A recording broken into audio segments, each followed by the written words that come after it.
Alrighty, guys. Happy Thursday. Man, what a cool deal to be back in here, huh? And looks phenomenal. Going to be a great experience for our fans. I know we've got a little construction going on, but just to be back in here and see what she is like, it's absolutely going to be beautiful. And look forward to having our team back in here this season. Good quality work today.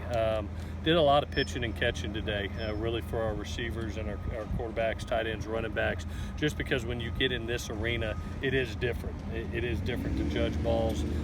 It is some of the freshmen get big eyes, once they get in here for the first time. And so it's nice to get a lot of great work in here. We'll be back here Saturday for a full scrimmage, try to play about a half of football, try to put the play clock on, try to treat it like a live game and see where we're at on Saturday. So injury-wise, we had a couple dings. We had Jake Lichtenstein go out with a calf muscle. We had Levi Jones with a ankle, EA with a knee, Jake Russell with a hamstring, and then John Houston just banged knees, was said, and we held him just to be preventative. With that, I'll take any questions that you got. For EA, what's the issue with his knee? They're going to MRI it and see. You'll be able to report it again. Michael Pittman didn't finish practice? Huh? Michael Pittman didn't finish practice? Mike had an AC spring. Notice JT is wearing a glove on his left hand. Is everything going all right? JT? Yeah, he actually just got his nail bit back, probably going to fall off, and just for preventative measures to not get infected or anything like that, we've got a glove on it. Amon-Ra St. Brown makes a pretty nice play down here and nearly made another. Is he at a point where you kind of expect him to even make that second one too? Well, I tell you what, I've walked in here for 9 years, and usually you walk in here and you see the freshmen, and they're all big-eyed, and sometimes it's too big for them right now. Amon-Ra walked in here, and it's like he's played here for 10 years. So it was neat to watch him perform today. He's really taking major strides forward. Reminds me of kind of like Woody did in our first year here, how he stepped on the scene and was just ready to play. And Amon-Ra, we'll see how it continues to go, but right now he's very impressive.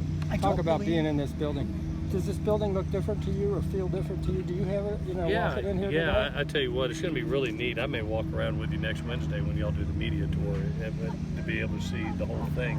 But what it feels like to me, I actually like this thing. Feels like it's on top of you, which is pretty neat. And with it going down to 77,000, it's going to be a hard ticket to get. It really is, and I think it's going to be an unbelievable experience, not only for our players but for our fans. She's already special, and with this upgrade, I can't wait to play in it. It's such a special place for us and our seniors. What they've accomplished over their 3 years here is truly special. We got to keep it going. What do you think of the turf? How do you like this? I could sleep on it. It's that nice. I came out here. I was like, wow, that's a really fast track. They do a great job. Coach, you talked about Amon-Ra and how special he is as an athlete. So far, we've seen him kind of line up in various spots. Are you ever concerned about throwing too much at him too early? No. The way we learn, especially wide receiver wise, we learn conceptually. And the reason being for that, just to explain, is we've always believed you're not going to take a great receiver away from us just because you know where he's at. Let's say he's the left receiver or he's a single receiver in 3-by-1. You could take a guy away if they know where you're at. But if you remember what we've done with Woody, what we've done with Marquise, Nelson, Juju, Deontay, they could be a single receiver. They could be an inside receiver. They could come out of the backfield. We could motion them out of the backfield. We're trying to make sure that you can't find one of our better guys and be able to double him because you just don't know where he's at. So our guys learn conceptually rather than just saying, you know what, I'm the Z receiver and I know what the Z tag is. They know that, hey, it's curl, flat, seam, backside post, check swing by the back. They learn like quarterbacks. Who do you think they might, somebody had to decide to double? Who would they double? on this team? Right now, I think probably the most experienced guy, probably Tyler.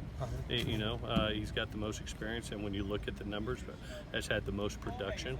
But right now, I mean, with what you see right now with Michael Pittman and the Tyler Vaughns, Bayless Jones has made huge strides, not only in spring, but this camp. Joshua Mortabebe is coming on now.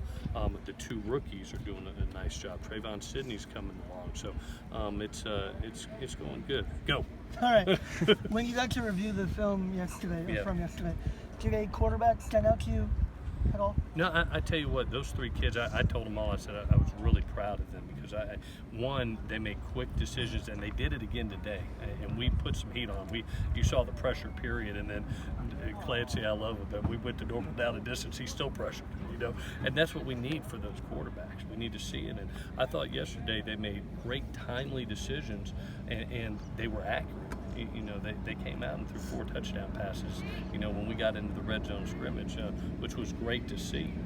I was impressed with them today in the blitz period of getting the ball out on time.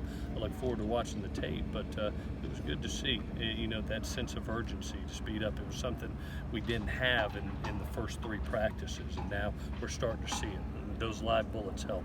How would you describe the growth Tyler Vaughns has made over the past year? We really started seeing it at the beginning of the season last year, and I go back and think about the decisions that you have to make when kids are freshmen, and he's sitting there as a freshman. He's a talented kid, probably needs 1 year in the weight room and being able to get some strength. And all of a sudden he goes from a kid that's 170 something pounds to now he's at like 190. He's a bigger physical man and a strong player. And we started seeing that at the beginning of last year. He got some confidence in games, and really by the end of the season was dynamic and had a great spring. Didn't get comfortable, didn't settle like, hey, I'm the guy now. He's really worked each and every day, and that's usually the sign of a great player. Are there any challenges of trying to simulate tempo with 3 quarterbacks competing for time? If you saw us early, you saw our tempo period, and we do that about every other day.